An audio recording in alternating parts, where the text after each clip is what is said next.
చెప్పండి. నీ స్వబుద్ధిని ఆధారము చేసుకొనక నీ స్వబుద్ధిని నీ సొంత బుద్ధిని నీ సొంత ఆలోచనని ఆధారం చేసుకొనక నీ పూర్ణ హృదయంతో యెహోవా యందు నమ్మకించు.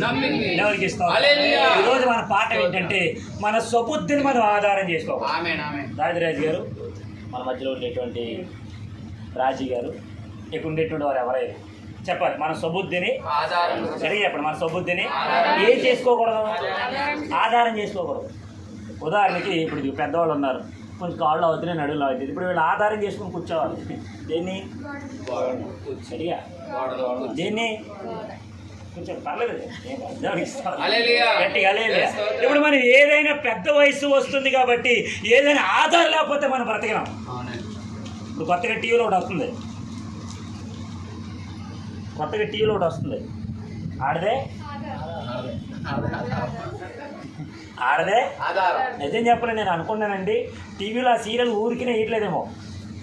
ఇప్పుడు బ్రతుకుతున్న దినాల్లో మనం ఏ దినాలైతే ఉన్నామో ఇప్పుడు చూస్తున్నటువంటి దినాల్లో ఆడవారే ఎక్కువగా పనిచేస్తున్నారు మగాళ్ళ కంటే. ఇదే నేను మగాడినే చెప్పడానికి సిగ్గుపడదు. ఆడవారే ఎక్కువగా పనిచేస్తున్నారు. రాజరాజు గారు హల్లెలూయా, గట్టిగా హల్లెలూయా. అప్పుడప్పుడు యోసేపు గారు అంటారు, మీరే అంటారా బాధపడడం, ఎందుకంటే దేవుని ఆత్మ అంతే. గట్టిగా హల్లెలూయా వినండి, హల్లెలూయా. ఇప్పుడు ఆడవారు ఎంతైతే ఎక్కువగా పనిచేస్తున్నారో ఆ ఆడవారు చేసే పనిని బట్టి ఆ సీరియల్ ఆడు ఎంతగానో సీరియల్ చేస్తున్నాడు, వాడికి ఎక్కువ డబ్బు వస్తుంది. మనం ఏం చేస్తున్నాం? ఏడుతున్నాం కూర్చొని, టీవీ సీరియల్ ముందు కూర్చొని బాగా చూసి, అయ్యి బాబు ఎంత పని చేస్తుంది, అత్తమ్మ ఎంత బాధ పెట్టేస్తుంది వాళ్ళే అని చూసేసి మనం ఏడు చేస్తున్నాం బయట. వాళ్ళేమో రకరకాల యాక్టింగ్ నేర్చుకుని నటన చేసి చేస్తారు. దేవుడికి అనుకున్నారండి, వాళ్ళు సినిమాలో నటిస్తున్నారు, మన దేవుని సంఘంలో నటిస్తున్నాం, దేవుని సాన్నిధ్యాన్ని అనుభవించుకొని నటిస్తున్నాం. దేవునికి స్తోత్రం, గట్టిగా హల్లెలూయా.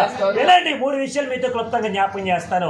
మరి ఎవరైనా స్వబుద్ధిని ఆధారం చేసుకొని బ్రతికిన వారు ఉన్నారా? ఉదాహరణకి ఇందాక మనం జ్ఞాపకం చేసుకున్న మాట, శ్రీమంతిగా చెప్పిన మాట, సంసోను సొంత ఆలోచనతో వెళ్ళిపోయాడు, సొంత బుద్ధితో వెళ్ళిపోయాడు, ఆధారం చేసుకున్నాడు. నేను ఎలాగైనా బలం ఉంది కదా అని తల విరిచి ముక్కున్నాడు. కానీ ఒకనొక సమయంలో ఆ యెహోవా ఆత్మ అతనిలో నుంచి వెళ్ళిపోగానే బలము కూడా వెళ్ళిపోయింది. ఇప్పుడు అతను కూడా సామాన్య మనుషుల్లో ఒక మనుషుడిగా మారిపోయాడు.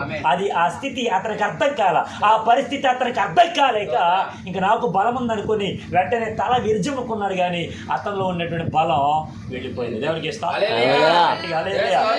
మనం కూడా ఏమనుకుంటున్నాం? దేవుడు మాకు తోడుగానే ఉన్నాడండి.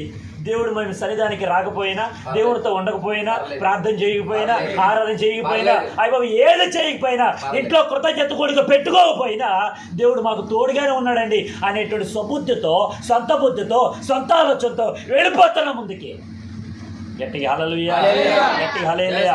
అప్పుడప్పుడు అనిపిస్తాడు, కొంతమంది నిద్రకి అలవాటు పడిపోయి నిద్ర లేక ఎక్కువగా డ్రైవింగ్ చేసినప్పుడు ఆ నిద్రలో ఉండిపోయినటువంటి వాళ్ళు ఏం చేస్తారంటే స్టీరింగ్ వెళ్ళిపోతుంది కదా అని చెప్పి అలాగే ఉండిపోతారు. తీరా కారు ఎక్కడికి వెళ్తుంది? కారులో ఉండేవాళ్ళు ఏమైపోతారు? దేవునికి స్తోత్రం, గట్టిగా హల్లెలూయా. ఈరోజు మన బ్రతుకు కూడా అలా ఉంది. చూద్దాం పరిశుద్ధ గ్రంథంలో ఒక 3 విషయాలు, ఒక రాజు గురించి మనం జ్ఞాపం చేసుకుని ముందుకెళ్దాం. చదవండి, ద బుక్ ఆఫ్ 2 సామ్యూయల్, 2వ సమూయేలు గ్రంథం 6వ అధ్యాయము. 2వ సమూయేలు గ్రంథం 6వ అధ్యాయము. కొన్ని మాటలు మనం జ్ఞాపం చేసుకొని త్వరగా ముగించుకుందాం. 6వ అధ్యాయము 11వ వచన భాగం బాగా వినాలి. యెహోవా మందసము 3 నెలలు హిత్తీయుడగు ఓబేదెదోము ఇంటిలో ఉండగా యెహోవా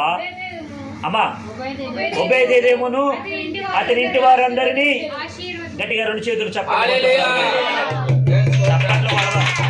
గట్టిగా హల్లెలూయా. చూడండి ఎన్ని నెలలు ఉందంట. అందరు నాతో మాట్లాడాలి. ఎన్ని నెలలు ఉంది? ఎక్కడ? ఎందుకుంది? ఎవరు పెట్టారు? ఎవరు దావిది పెట్టారు? చాలా జాగ్రత్తగా దేవునికి స్తోత్రం. దావీదు పెట్టలా, ఆశీర్వాదం గారు చెప్పారు, వదిలిపెట్టి వెళ్ళిపోయాడు.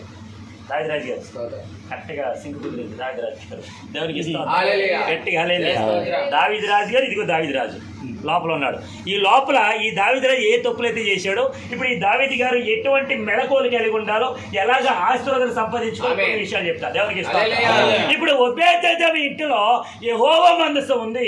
ఈ యెహోవా మందసం ఈ 3 నెలలు ఆ ఒబేదెదోము ఇంటిలో ఉండగా దేవుడు అతనిని, అతని ఇంటి వారందరినీ ఆశీర్వదించాడు.